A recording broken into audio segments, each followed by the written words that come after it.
Alrighty, we are live from Columbus, OH, and this is the Ramsey Show After Show. So wait for YouTube to catch Selling your up. credit card is easier. And that is an ad.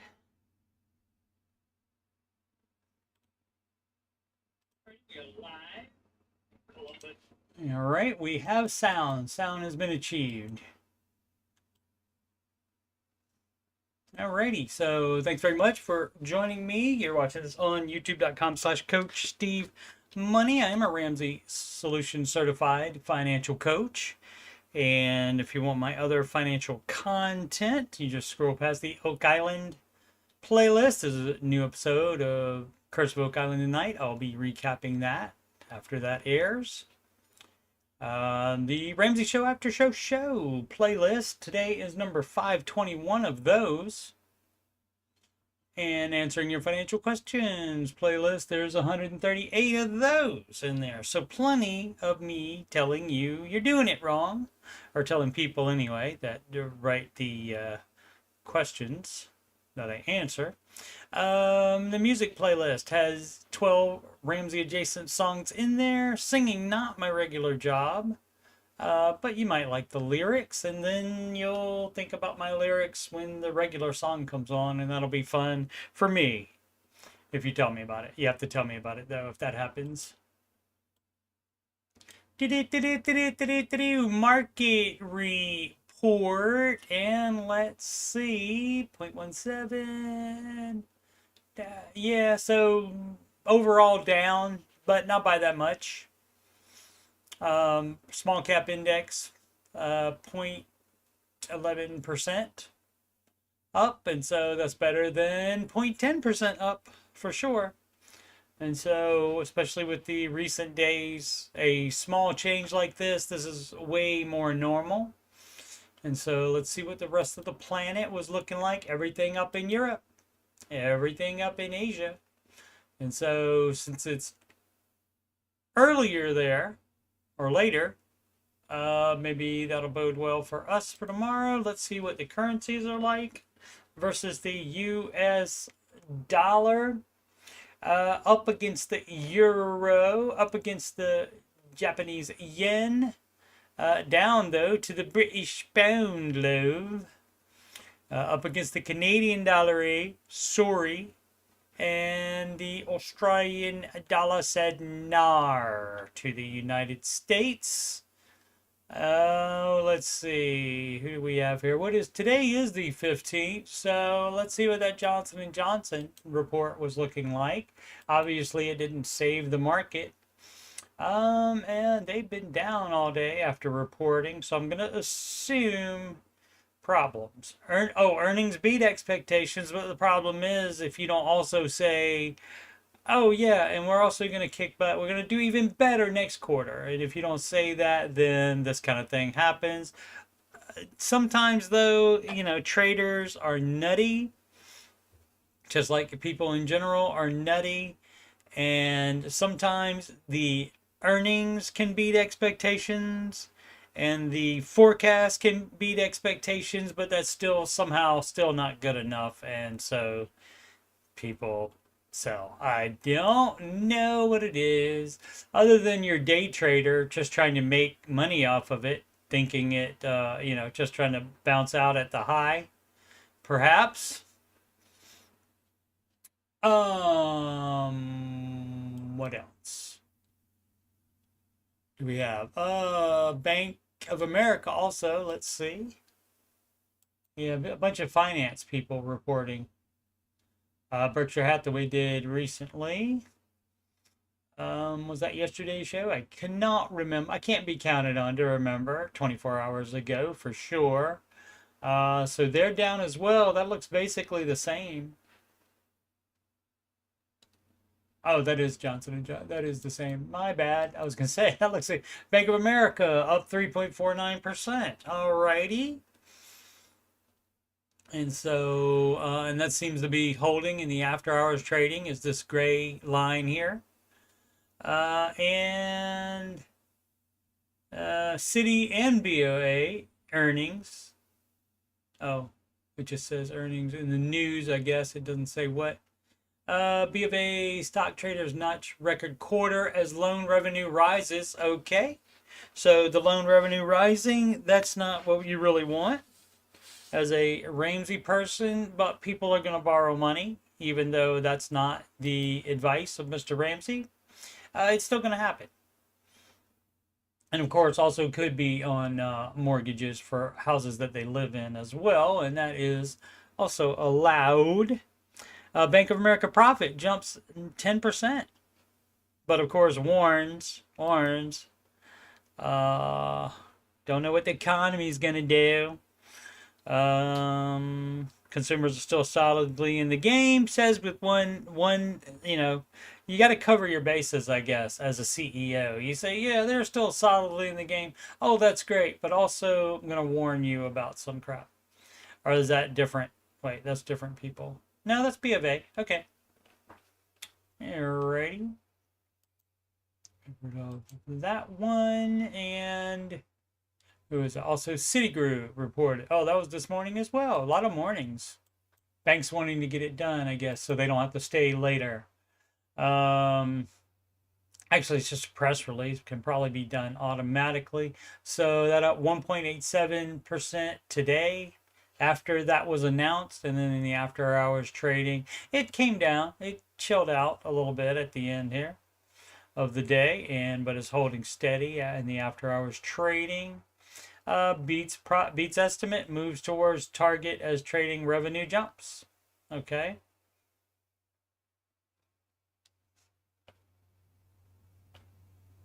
So it doesn't say what they did. I'm not going to click on anything. It doesn't say what they did for forecast. But again, you never know. The forecast and the earnings can both be great, and the stock still goes down for some reason because traders are nutty, because they're the ones that have to make moves every single day. They're not like us. They're not holding on to the money for retirement. Maybe they are personally, but in their jobs as traders, they are day trading. They're trying to make money every single day to justify their jobs. Otherwise, you wouldn't need them working, now would you? And I think that's it today. Who else we got coming up? United Health Group, insurance, Netflix, and AbbVie. Still did not look up what that is. What else? I saw this. Starbucks updating dress code for baristas. Okay. Where'd it go? The one I was looking for. Americans flocking to Texas Roadhouse and Longhorn Steakhouse. Here's why. So I couldn't take a look at that because of paywall, because of my ad blocker, and didn't feel like investigating it further, why they're going to Texas Roadhouse and Longhorn Steakhouse. But it did make me think of the Bloomin' Onion from Outback Steakhouse, and sorry for making you hungry, but of course I haven't had one of those. Probably, I would have to say, in 10 years. We do have 4 Outback Steakhouses here in the greater Columbus area. And, but I just haven't been to one in many, many, many moons. And so just haven't had one. You got your onion, you got your grease, and you fry that up, and you got the sauce as well. You gotta love that. You want a free blooming onion, mate? Sign up for Dime Rewards now. So you gotta throw an extra, an E sound before the ow. Meow. It's like meow. Earn points and redeem rewards. Seamless ordering on app and web. Quickly reorder recents and favorites. I want my free bloomin' onion. I'll check this out and see if it's a free bloomin' onion just for signing up for rewards, or if you actually gotta earn points first to get your free is the word, bloomin' onion. So very nice, very good, very yummy.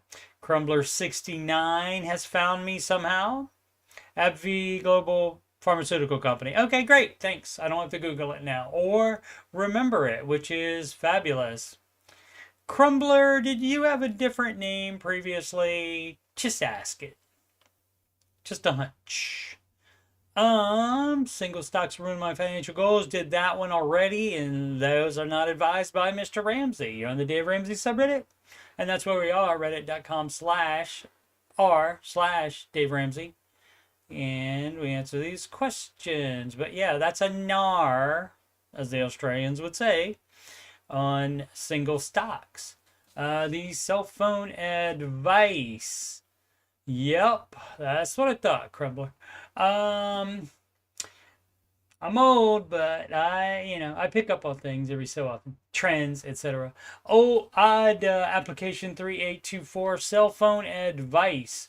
So here is where I am. Currently, my phone is roughly 4 years old. It runs fine, but the battery lasts about half the day at this point. Not the end of the world. I just have to charge it more, right?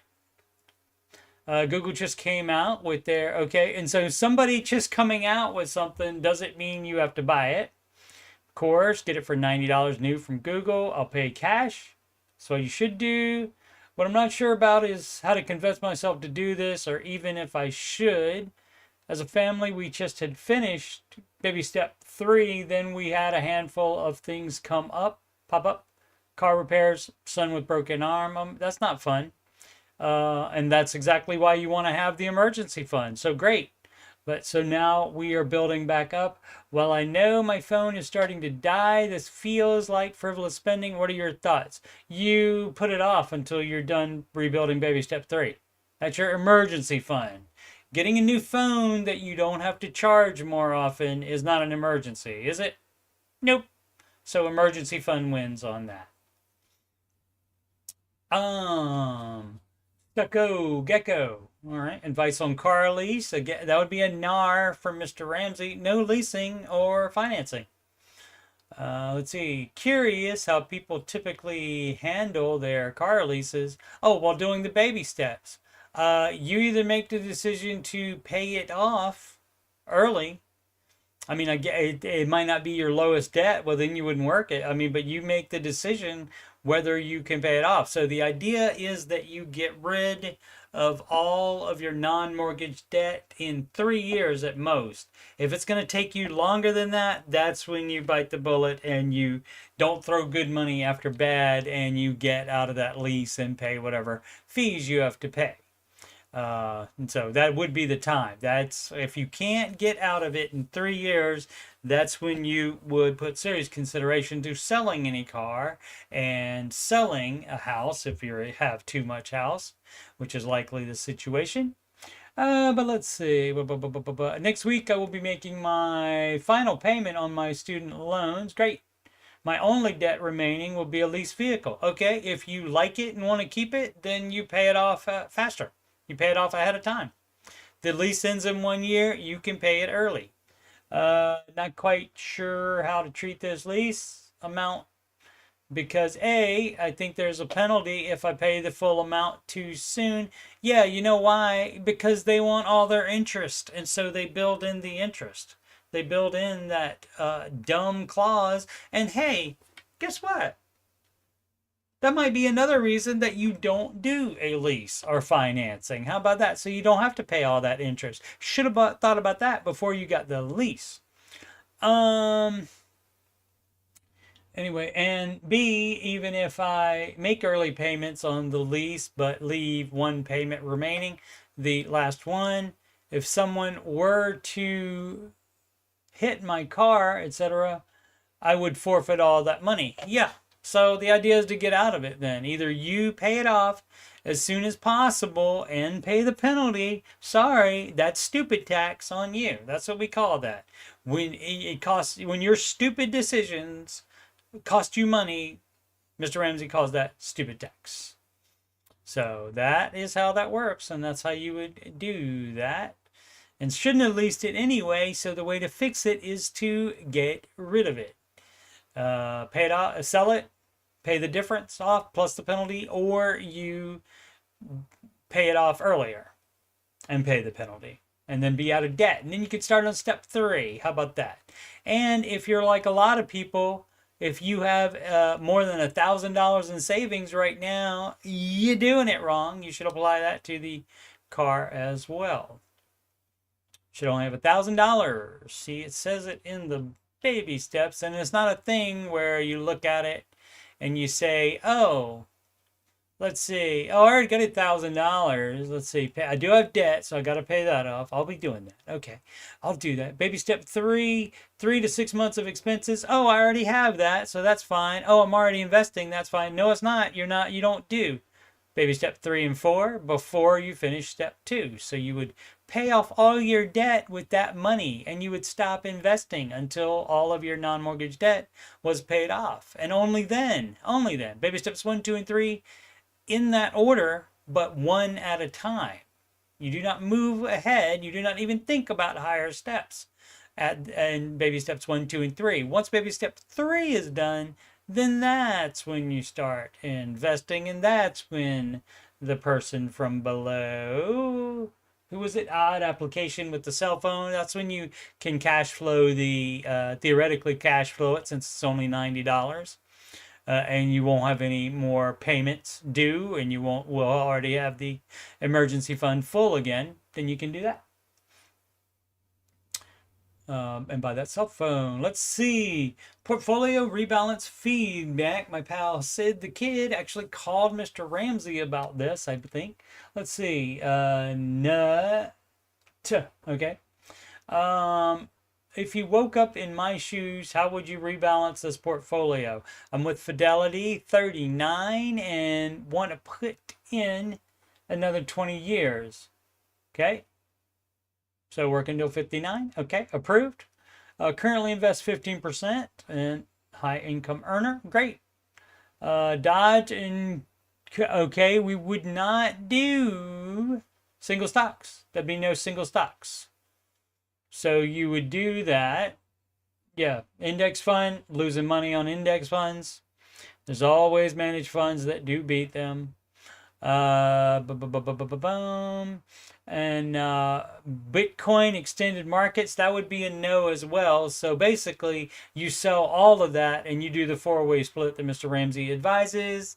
Managed mutual funds that are in the categories of small, mid, large cap, and international. So that's how you would do that.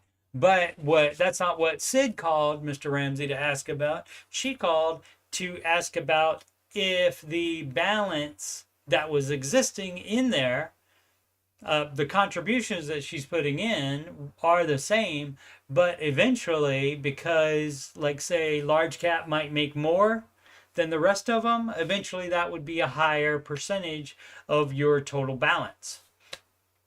And so Dave told her maybe you have to do that 2 or 3 times a lifetime. It's not something you would do every year, that kind of thing. Let's see. Miserable cancel 8749. Oh, I found out what the ad in people's names are. Are there one? Ad in people's names means that Reddit generated it by themselves. Like if you couldn't think of one, the one it suggests would have that ad in it. Now, the one time, oh, there it is. There's one right there. See, it has the dash AD. And so that's generated. So now we have that. And of course, then there's also the posts that look like ads, but they always say promoted right here. If so. Alrighty. Where were we? Miserable cancel 870. Yeah. Moving into spend phase in retirement. Okay, that's great, but you also can't move into spend phase and outspend. You can't spend if you have 20. If you think you're going to live another 20 years, if it's possible you'll live another 20 years, you don't want to spend half of what you have right now this year. You don't want to do that. So you still want to keep your budget down so that you have enough you want your retirement to outlive you, basically. Let's see. I haven't seen a lot of discussion of living in spend phase and retirement. All right. The accumulation phase went reasonably well with care and a certain amount of luck. Okay, that's great. We should be set for the rest of our lives. Great. Right now, it's mentally stressful to keep myself from obsessing about what the market is doing. Yeah, stop that. Don't do that. Don't look at it every day. Like, I mean, sometimes, I mean, that would be a good reason to not watch my show if every time I pull this up and you see this and it's like, oh, I wanted to look at futures as well. Futures, NASDAQ up just slightly and S&P and Dow down. But when I pull that up, like today, where you just had small cap up, I mean, definitely that's better than the times before, like in the recent like 5 days where it's been down way more than this. So this is much better, but you see in the negatives that may still bother you. And so, yeah, it's not good advice if you are this type of person to check it every day or even every month, maybe. Because you wouldn't make a decision on changing investments based on 1 month anyway. Let's see. Where was I? Obsessing about what the market is doing. But I do remember the adage that I haven't lost anything until I cash it out. That is correct. But I am cashing it out every month. So the basic questions, okay? And also, yeah, this is very true. If this is you, we'll use NASDAQ. So if this is you, let's see. Let's do 5 years. Let's do last 5 years. Okay, so if this is you, and when it got to this high, guess what? Yeah, it was up. Guess what? Unless you cashed out, you did not make that much money. So if you don't cash out until after it goes down some, you don't get the benefit of this. And that's people don't like that. But also, if you don't, what was I going to say? Can't remember the point I had. It worked both ways. Like, you don't get any gains if you don't cash out right at the high. You don't get those gains. You don't get as much. You also, unless you are selling right now when it's down, you have not lost any money. And an issue would be if you're in retirement and you think for some reason, the United States is broken now and the market this one time is not going to come back up to a new high, and is that the end of America at that point? You may have bigger problems than that. But if it doesn't, and you think that it's your life and your money, you can certainly move it to a high yield savings account or something, better. Because we had, a 20-year clock, I think he said, or 30-year. Oh, where was it?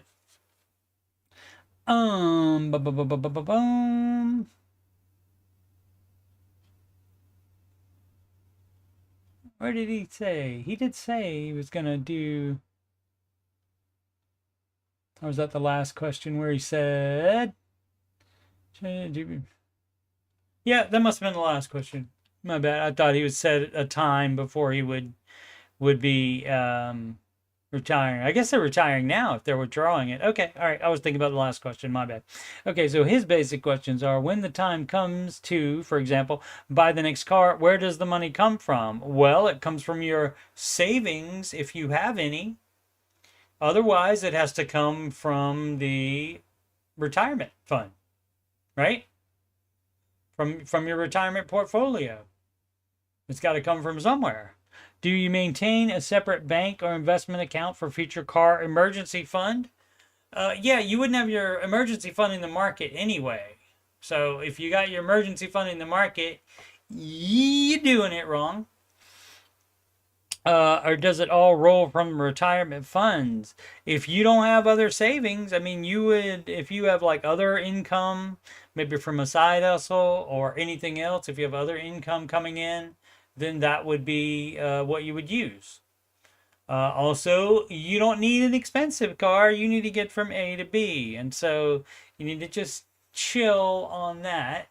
and not buy a brand new car. Not advised unless you are a millionaire. If you're a millionaire, then you can handle that loss of equity there. Oh, let's see. So, does it roll off from retiree income? Yeah, it would have to, right? There's no other money other than what you would have in savings, what you can cash flow without pulling from the retirement funds or the retirement funds. Let's see, any suggestions about structuring the retirement funds in the spend phase? No, I mean, you're going to make the most money like it is now. And if you have money coming in, you should still be investing unless you actually need that money to live on or maybe buy a car. But otherwise, you should still be investing. I mean, if you're going to have 20 years more available, then why not be investing that? Unless you definitely don't want it to be gone, or you might need it right when the market's down, and that's up to you if you want to put it into high yield savings account and only make 4 or 5% on it. Let's see, currently invested 60% equities, 30% bonds, 10% money market funds. Yeah, that's already too, if you were like this the whole time, that's already not aggressive enough. As far as what Dave recommends. Dave does not recommend money market. I mean, unless it's a high yield savings account. Is that what you're talking about? But the bonds, no. The equities, no. Unless the equities, it's just talking about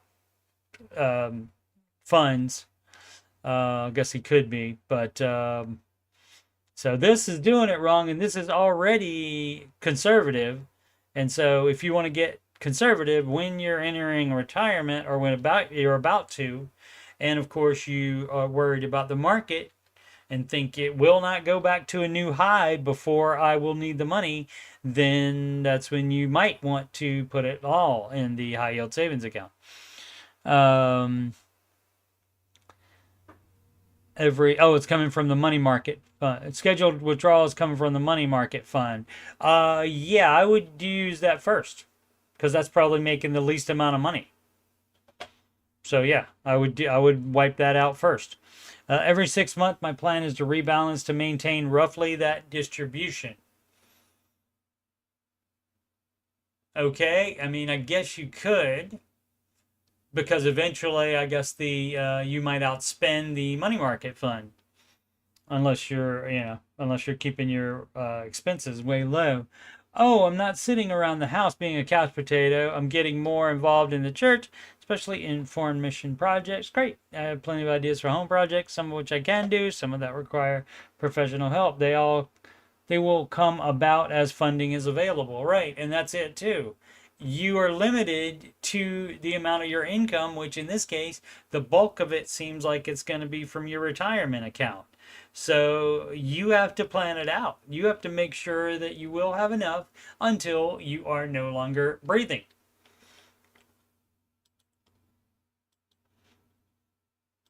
So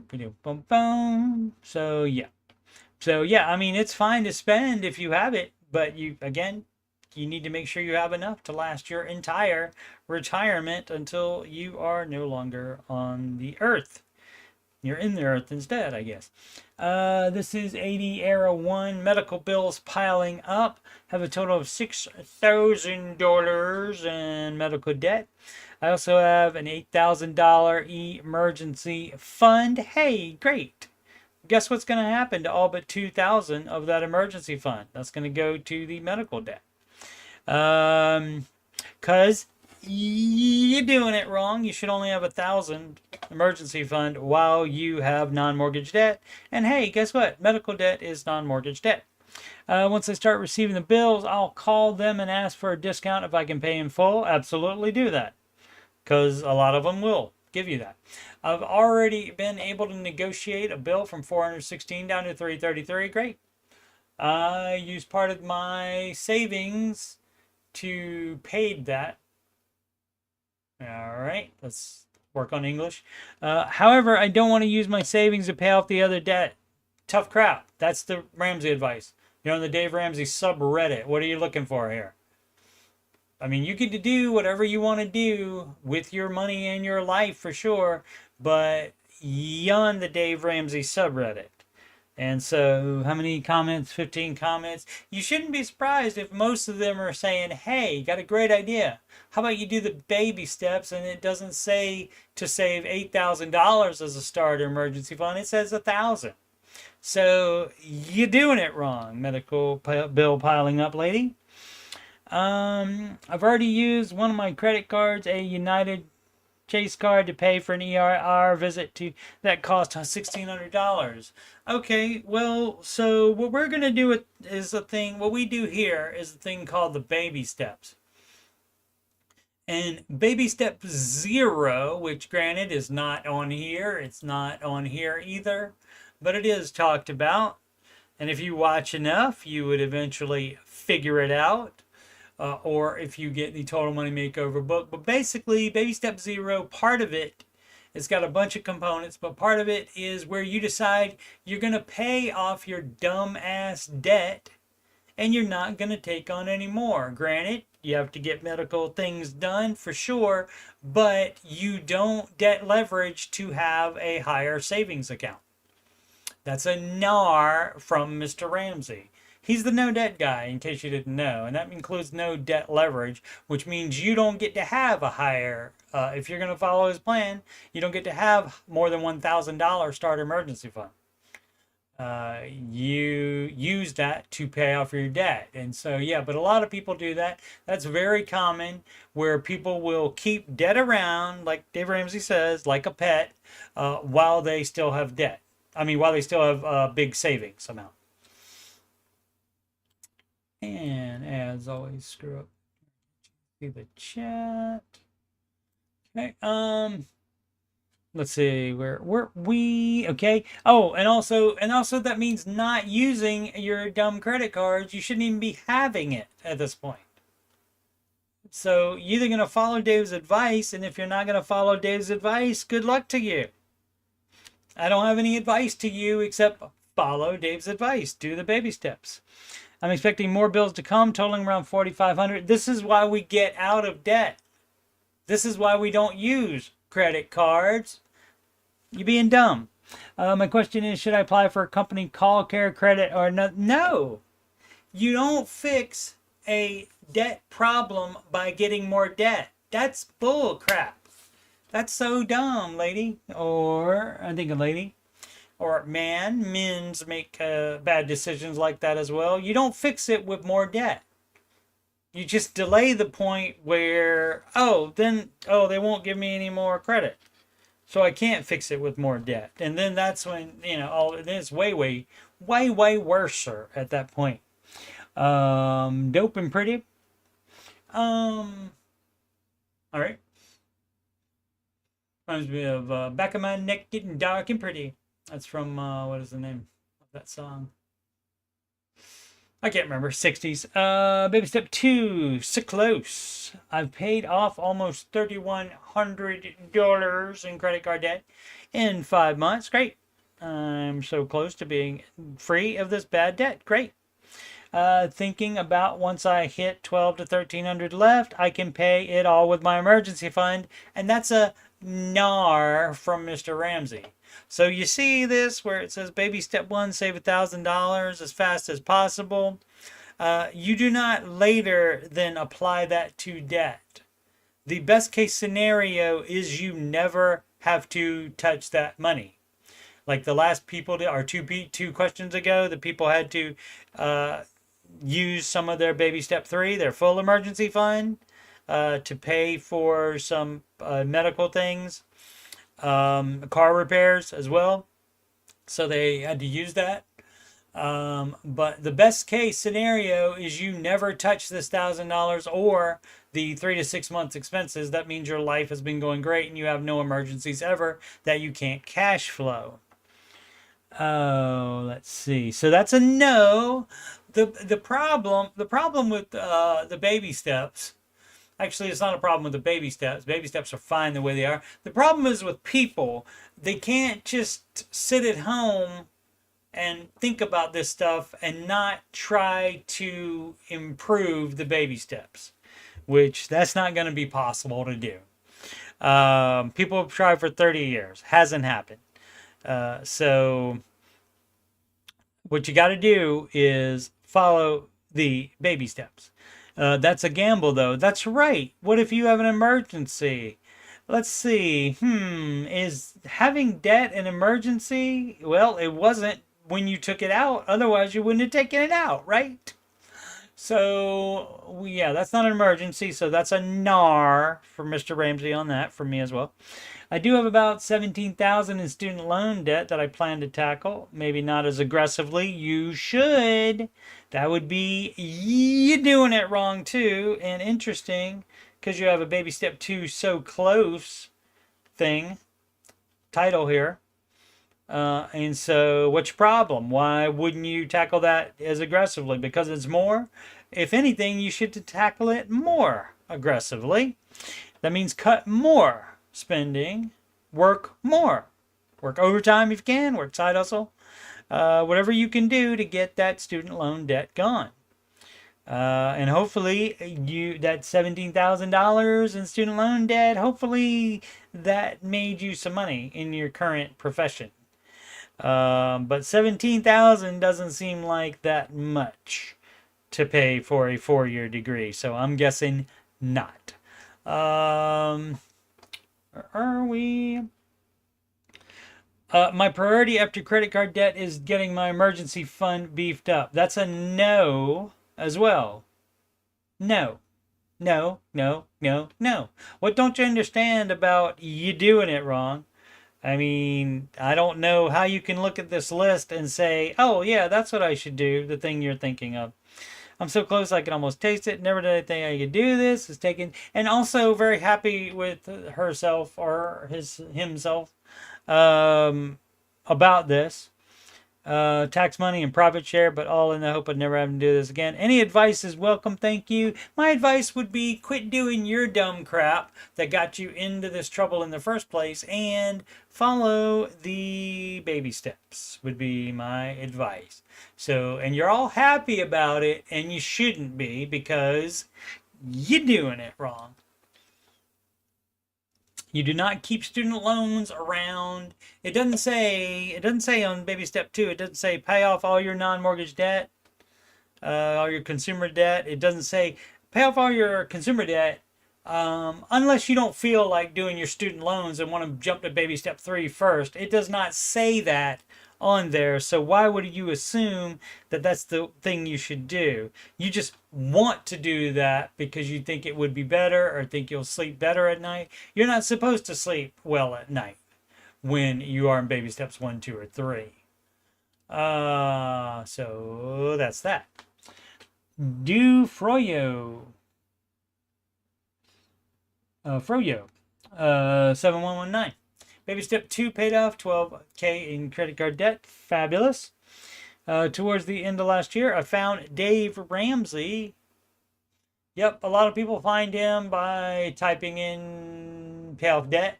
They would get to there. And a lot of times, once they are moved to do something about their dumb debt, then it's much worse than if they had realized it before, for sure. So you want to find Mr. Ramsey and his philosophies earlier. Started the new year with $12K in credit card debt and just paid it off. Fabulous. Now it's time to tackle a $48K HELOC. Yep. And a $60K student loan. Yep. Boy, is this stressful. My goal is to have these paid off in less than 3 years. Less stress. Yeah, I mean, if it's going to be more than 3 years overall, we got to look at your expenses. And we got to look at you working more here. You talk about stressful, you think it's stressful now. When you work more, it's going to be even more stressful. So you're slacking off, do Froyo. It seems like to me, but yeah, we would have to look at the expenses and see if there's other things that we can cut out. It doesn't say anything about a car loan, but like, say for example, even if you paid off a brand new car, you still might want to sell that and go down to a beater. because that would get you out of debt faster. Or if you have too much, you're in too expensive an apartment or too expensive of a mortgage.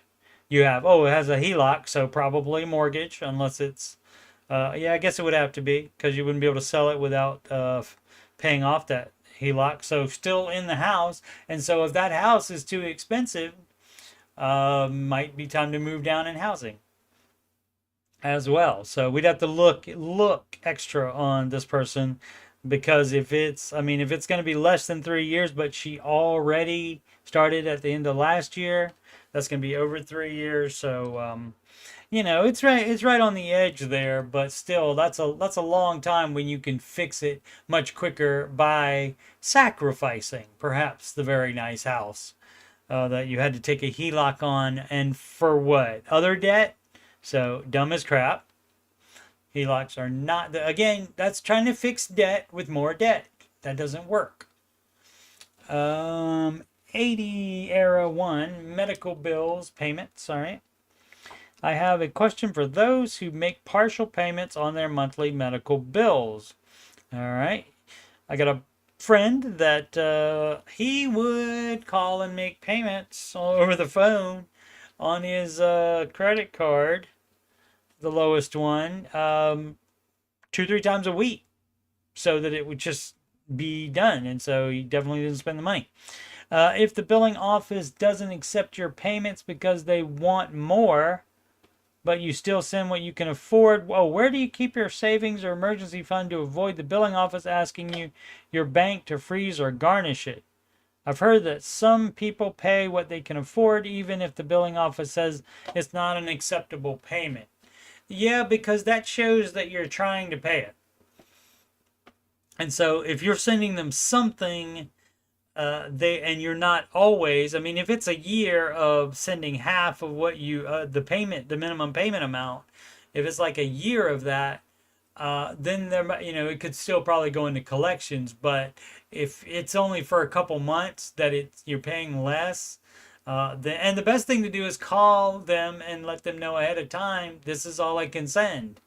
And your emergency fund, yeah, that should be in a different, it shouldn't be in your checkings account. Yeah, it can be in a savings account. You're hopefully not paying them out of your savings account. Pay them out of your checking account. Trading card in, this is front right 108. Okay, and the problem with that is anytime you involve the dealership, it's taking money out of your pocket. It always costs you, whether you're buying or trading in or selling, you're being taken advantage of by the dealer. Let's see. So you should do private sale on everything. Currently in baby step 2, household income around $225,000. Have paid off both cars in the last year, and all that remains is student loan debt. Approximately $200,000, which, I mean, that made it $225K. The household income. So maybe both spouses have student loans. Current vehicle is a 4-wheel drive SUV valued around $30K. We're considering moving to the southeast, so there wouldn't be a need for a snow vehicle. Would it be silly to trade in this SUV, purchase a vehicle worth about $15K, and throw the equity at moving expenses or knocking out some loans? Yes. Not the trading it in, though. Sell it private sale. That's how you will make the money off of it. If you look at Kelley Blue Book, the values on vehicles, the value on the private sale is always bigger than the traded in. So don't do that. Otherwise, yes, you would do that. If you don't need a snow vehicle, there's no need to have a snow vehicle, especially because you shouldn't have bought it in the first place. Especially if it was financed, but now it's paid off, and so yes, you would do that, and you would apply that to the moving expenses, and then whatever baby step you're on. Any extra money goes to whatever baby step you're on. Key the zebra might not like that. Saved up $10,000 in 9 months. Hey everyone, hi guys. I became a truck driver last May, started driving in August, and lived as cheap as humanly possible. Since August, I've made $20,000 gross, okay? 14,000 net, and was able to save about $10,000 of that. I'm giving up trucking now, haha, but it was a fun ride, okay? Interesting. Yeah, you can make money doing that. Certainly can. And see, this is your, I mean, this actually has a picture in it, so it's a little bit different of an ad. Some of them just look just like this, except they have the promoted right here, like that one does. Where we Gator Girl 10. Okay, so either likes Gators or maybe from Florida, University of Florida. Questions on the process. Okay, I have answers. So this is great for me because, and this is great when you ask instead of just assuming that you have interpreted the steps correctly, which a lot of people do it wrong. Hi guys. So starting my debt-free journey, always been Dave-ish. I mean, the process is going to be Dave full, not Dave-ish. So interesting that you're asking. Maybe ready to not be Dave-ish now, but moving full steam ahead now. Okay, says it right there. I should read first before commenting on every single sentence fragment. I have one question. Where do collections and medical bills fall? Medical bills are not, that aren't in collections, they would fall in the smallest to largest. You would pay minimums on those, and you would be throwing all the extra money other than the minimums. Anything extra that you have left that you've been able to carve out by working more, selling stuff, lowering your expenses, cutting things out of your budget, all that money goes to your lowest debt. Collections, though, if it's already in collections, it's already bad debt. And so you just let them sit until the end of all your other consumer debt is paid off. And then you can call them and try to sell it for less than you actually owe them. I know step 1 and step 2. Do you though? Do you though? Since you're asking about collections and medical bills and thinking medical bills is some special thing, it's not. We prioritize our 4 walls. Okay. Then list credit cards, smallest to largest. It's not credit cards, it's debt, smallest to largest. And that may just be that the credit cards are all of the credit cards individually are smaller than this medical bill, for example. So you're doing it wrong. People get things in their head to think that that's the way to do it. But it doesn't say, it's the smallest to largest. It doesn't say each category. Oh, the credit cards go first, smallest to largest. Or we go by interest rate first and smallest to largest second. That is false. So in that case, if you're doing that, you don't understand baby step 2 as much as you think. Let's see. Then snowball. But what about the other items we may have? I have collections, personal loans, previous credit cards, and medical bills. To me, these fall into another category than the credit cards I currently have in good standing. That will be paid off and closed. I just want to make sure I set this up correctly to succeed this time. Yes, again, they go to the end of the debt list. After you have paid off all of your current debt, then you would do anything in collections. So, I mean, the medical bills here, it says that they are, let's see, currently, then the credit card I currently have in good standing. That would be paid off. Where does it say? It says something. Oh, I have collections from personal loans, previous credit cards, and medical bills. Okay, so if the medical bills are in collections too, those would go to the end as well. Another question, what categories do you have for your envelopes? Want to make sure I do not inadvertently miss something. It's so overwhelming gathering all of your information, knowing where you stand. I'm just so taken aback, really, seeing the mess I'm in. I just want to be sure to capture everything. Okay, well, as many as you need. So you can do just a grocery store one. That includes food, but also other things you get there, like, toilet paper, cleaning products, etc. Um, all that stuff. If you are going to spend the toilet paper and cleaning supplies and other stuff money that's included in the groceries on food, then you need another envelope that says, grocery other, that kind of thing. So you have as many different ones as you need to keep track of it. And you know what? You know what they have now, since it's 2025. If you log on to your bank, I mean, if you're actually putting cash in there, yeah, it's not going to be tracked. You'd have to keep the receipts for that. And so if you using a debit card is not going to work for you and you have to do cash, then yeah, you have to keep the receipts and keep track of everything down, or write it down as you're buying it, as you're putting it in the cart. Yeah, that's more work for sure. But that's what you got to do if you are unable to just use a debit card and then look at it. Like you can do that if you previously used debit card. You need to go back and look at those months in the bank statement and say, oh yeah, that was dumb. I'm not buying that anymore. That was dumb. Oh, that's too much. I'm not going to buy that at the grocery store. I'm going to buy cheaper. That kind of thing. I mean, I know it doesn't list each individual item at the grocery store. You'd have to have the receipt for that. But yeah, you have to pay more attention while you're doing it from now on. And budgeting will last the rest of your life. So you have to keep doing it. And the more money you get, the more important it is, because smaller amounts can just go away. Easy. They can just be, they get away non-intentionally.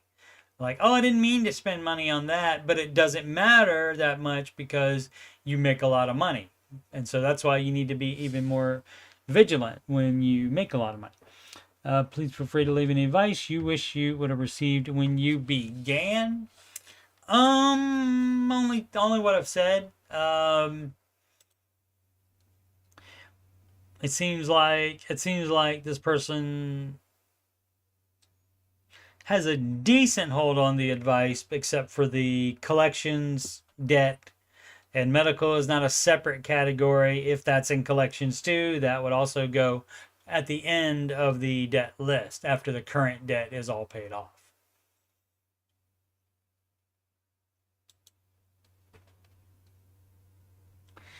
Oh, let's see. Shoe pen. Hold on to liquid to pay off mortgage.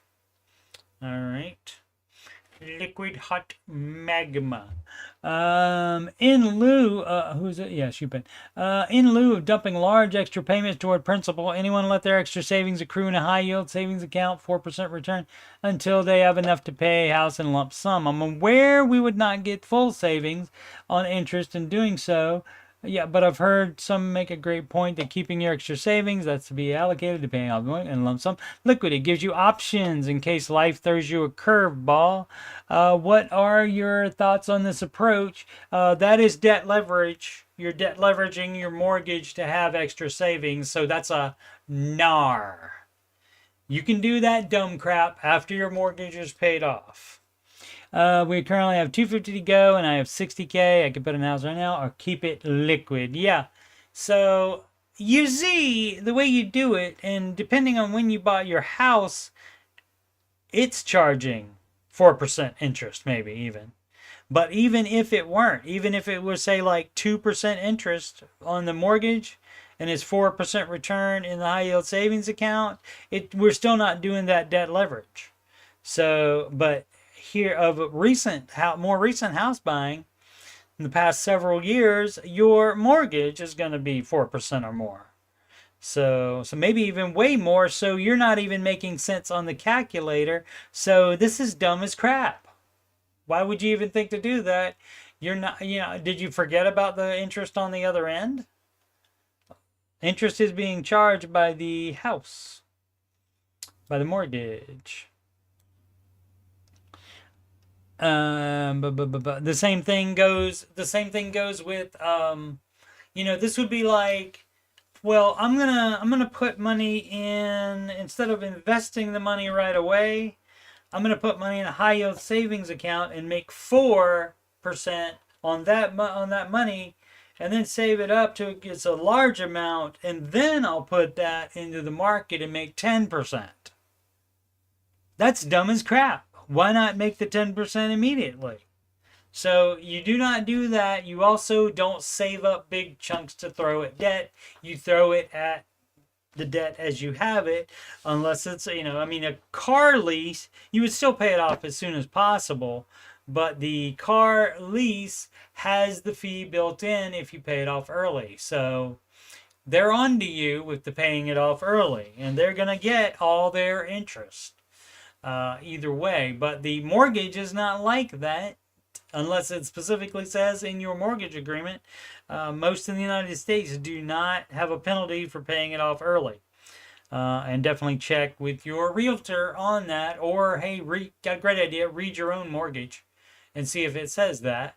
But you would put like any extra, if you have $10 left one month, $10 left after taking care of all your expenses, you've invested the 15% and addressed kid college if it's applicable, then you would, if you have $10 left, you would add that to the payment of the house and say, hey, this $10 needs to go to principal.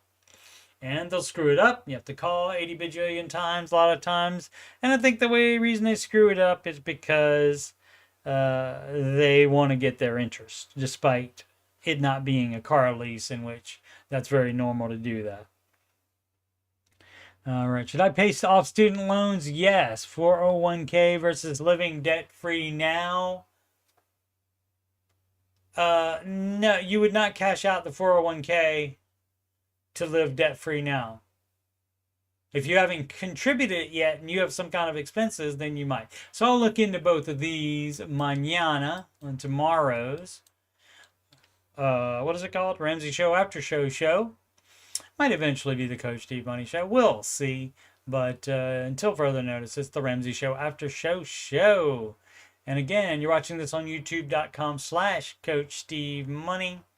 Ramsey Show Aftershow show playlist. Answering your financial questions playlist. And 12 Ramsey adjacent songs are in this music playlist as well. Alrighty, and as I said before, was not fibbing about that. I am a Ramsey Solutions certified financial coach, and if you, yes, you, have money problems, or you just want to make sure you're on the right track, you can schedule a free financial coaching consultation / assessment with me at calendly.com/Coach Steve Money, and that would be in the ticker below. Also, all these links are in the video description. You can email me at coachstevemoney@gmail.com. Donations can go to paypal.me/Coach Steve Money. Alternatively to CashApp at $Coach Steve Money. Another alternative would be use this email, coachstevemoney@gmail.com, to send me a Walmart gift card. And also, of course, on the live streams, you can do super chats, and on the pre-recorded videos, you can do super thanks. Upcoming streams, until further notice, the Ramsey Show Aftershow show is Monday through Friday, following each episode on YouTube of the Ramsey Show.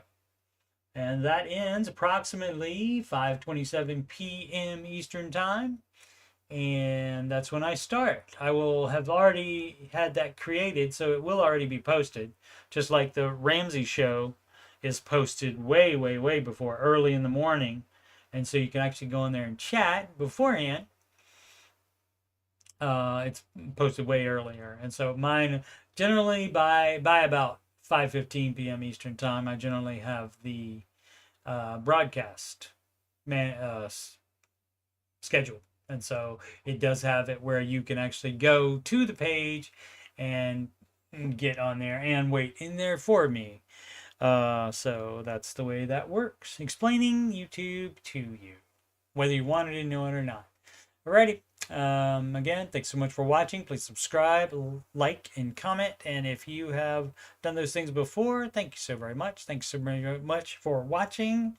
I understand there are millions and millions and millions of things you could be watching instead, so I appreciate any second you spend the time watching me. Alrighty. As always, I make smart financial decisions every day.